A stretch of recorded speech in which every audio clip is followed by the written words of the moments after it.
A Besta na Caverna, 1918, por H.P. Lovecraft. A horrível conclusão que havia, pouco a pouco, se imposto à minha mente confusa e relutante, tornou-se agora uma certeza aterradora. Eu estava perdido, completamente e irremediavelmente perdido, nos vastos e labirínticos recessos da caverna Mammoth. Por mais que tentasse, minha visão fatigada não conseguia distinguir qualquer objeto que pudesse servir de referência para me guiar de volta ao caminho de saída. Que jamais tornaria a ver a abençoada luz do dia, ou contemplar as suaves colinas e vales do belo mundo exterior, minha razão já não podia mais duvidar. A esperança havia me abandonado. Ainda assim, tendo sido doutrinado ao longo da vida pelo estudo da filosofia, encontrei um certo grau de satisfação em minha postura impassível. Pois, embora tivesse lido com frequência sobre os ataques de frenesi que acometiam vítimas de situações semelhantes, eu não experienciei nada disso. Permaneci quieto assim que percebi claramente que havia perdido qualquer noção de direção. Nem mesmo a ideia de que provavelmente vagara além dos limites de uma busca convencional abalou minha compostura por um instante sequer. Se eu deveria morrer, refleti, então essa caverna terrível, porém majestosa, era um túmulo tão digno quanto qualquer outro que um cemitério pudesse oferecer. Um pensamento que me trouxe mais tranquilidade do que desespero. A fome seria, sem dúvida, o meu destino final. Disso eu tinha certeza. Sabia que alguns haviam enlouquecido em circunstâncias como essa, mas sentia que esse não seria o meu fim. Minha desgraça não era culpa de ninguém além de mim mesmo, pois sem que o guia soubesse, eu havia me separado do grupo de excursionistas e, vagando por mais de 1 hora em passagens proibidas da caverna, me vi incapaz de refazer os tortuosos caminhos pelos quais passei desde que abandonei meus companheiros. Minha tocha já começava a se apagar. Em breve, eu estaria envolto pela escuridão total e quase palpável das entranhas da terra. Enquanto permanecia ali, sob a luz vacilante e moribunda, perguntei-me, quase sem interesse, sobre as exatas circunstâncias do meu fim.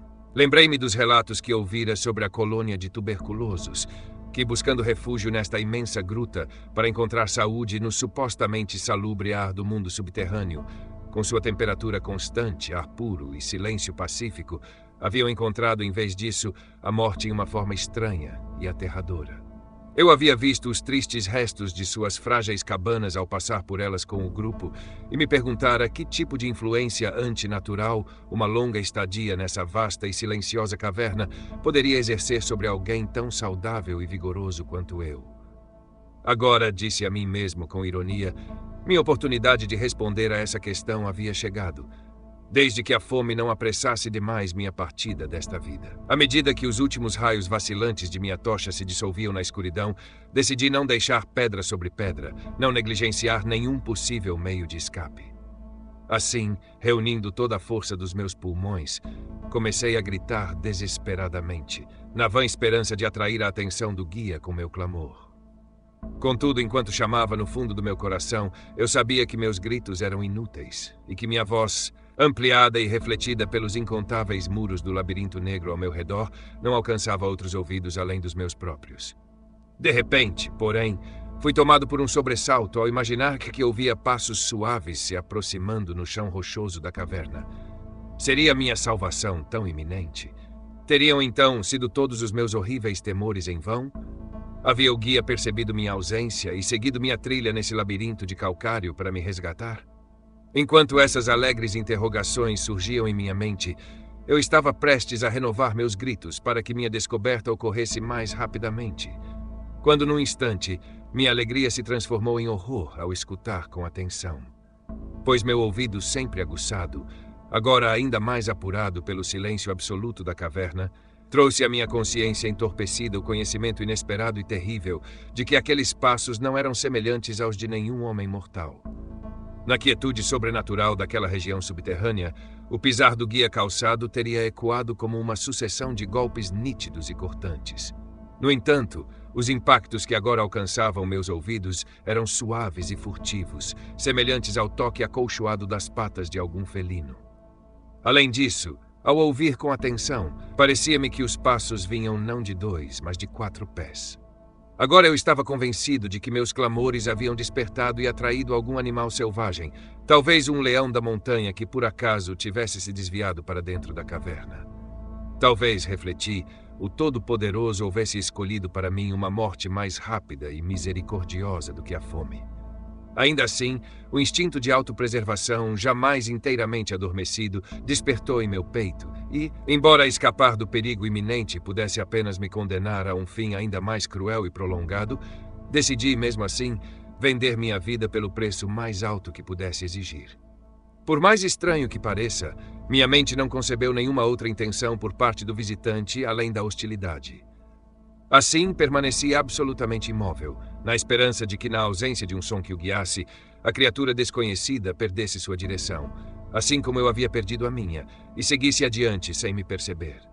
Mas essa esperança não estava destinada a se concretizar, pois aqueles passos misteriosos continuavam a se aproximar, demonstrando que o animal, evidentemente, havia captado meu cheiro.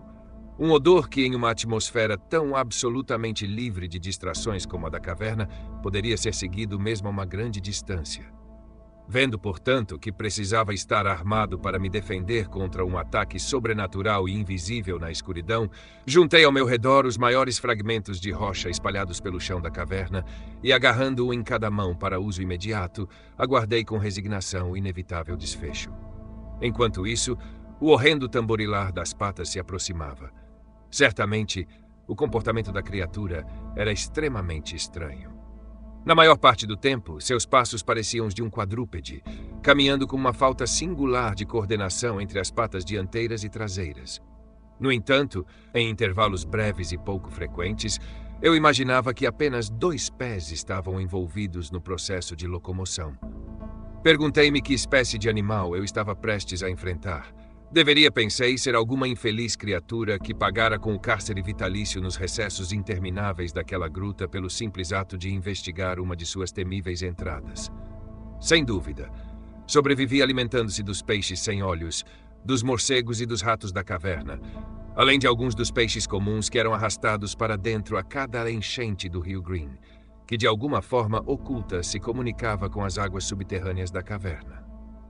Durante minha terrível vigília, ocupei-me com conjecturas grotescas sobre as possíveis alterações que a vida nas profundezas poderia ter causado na estrutura física do animal, lembrando-me das aparências aterrorizantes atribuídas pela tradição local aos tuberculosos que haviam morrido após longos anos de residência na caverna. Então lembrei-me com um sobressalto de que, mesmo que conseguisse matar meu adversário, jamais poderia ver sua forma, pois minha tocha há muito se extinguira, e eu não dispunha de fósforos. A tensão em minha mente tornou-se insuportável. Minha imaginação desordenada evocava formas horrendas e medonhas da escuridão sinistra ao meu redor, que pareciam, de fato, se fechar sobre meu corpo. Cada vez mais perto, os passos terríveis se aproximavam. Senti que precisava soltar um grito lancinante, mas ainda que minha determinação fraquejasse ao ponto de tentar tal coisa, minha voz dificilmente teria respondido. Eu estava petrificado, preso ao chão. Duvidava até mesmo que meu braço direito me permitisse lançar a pedra contra a criatura no momento crucial. Agora, o som rítmico das passadas estava bem próximo. Agora, muito próximo. Pude ouvir a respiração pesada do animal, e apesar do terror que me dominava, percebi que a criatura devia ter percorrido uma longa distância e estava, por isso, exausta. De repente, o encanto que me paralisava se quebrou. Minha mão direita, guiada por meu sempre confiável senso de audição, lançou com toda a força o fragmento de calcário afiado que segurava em direção ao ponto da escuridão de onde emanavam os sons da respiração e das passadas. E por um milagre, o golpe quase atingiu o alvo, pois ouvi a coisa saltar e aterrissar a certa distância, onde pareceu hesitar. Reajustando minha mira, arremessei minha segunda pedra, desta vez com mais precisão, pois, tomado por uma onda de júbilo, ouvi a criatura desabar em um colapso completo, aparentemente permanecendo imóvel. Quase sobrepujado pelo imenso alívio que me invadiu, recostei-me trêmulo contra a parede. A respiração continuava, entre inspirações e expirações pesadas e irregulares, e percebi então que eu não havia matado, apenas ferido. E agora, todo o desejo de examinar a criatura desapareceu. Por fim, algo semelhante a um medo supersticioso e irracional se instalou em minha mente, e eu não me aproximei do corpo, nem continuei a lançar pedras para garantir sua morte. Em vez disso, corri a toda velocidade na direção que, na minha condição frenética, parecia ser a de onde eu havia vindo. De repente, ouvi um som, ou melhor, uma sucessão regular de sons. No instante seguinte, eles se transformaram numa série de estalos metálicos. Desta vez não havia dúvida. Era o guia. Então, gritei, berrei e soltei um brado de alegria, chegando até ao ar de êxtase ao avistar, nas abóbadas do teto da caverna, o brilho tênue e trêmulo de uma luz que eu reconheci como o reflexo de uma tocha se aproximando. Corri ao encontro da chama e, antes mesmo de compreender totalmente o que estava acontecendo, já estava caído no chão, aos pés do guia, agarrado às suas botas e balbuciando, apesar da reserva de que tanto me orgulhava, de forma completamente incoerente e insana. Eu despejava minha terrível história entre soluços, ao mesmo tempo em que o inundava de protestos de gratidão. Por fim, recuperei algo próximo da minha consciência normal. O guia havia notado minha ausência assim que o grupo chegou à entrada da caverna e, confiando em seu próprio senso intuitivo de direção, realizou uma busca minuciosa pelos caminhos secundários próximos ao ponto onde havia me visto pela última vez. Após cerca de 4 horas de procura, finalmente me encontrou. Enquanto ele me relatava isso, senti-me encorajado pela luz da tocha e pela sua companhia. Comecei a refletir sobre a estranha criatura que eu havia ferido a pouca distância na escuridão e sugeri que verificássemos, com a ajuda da luz bruxuleante, que tipo de ser era minha vítima.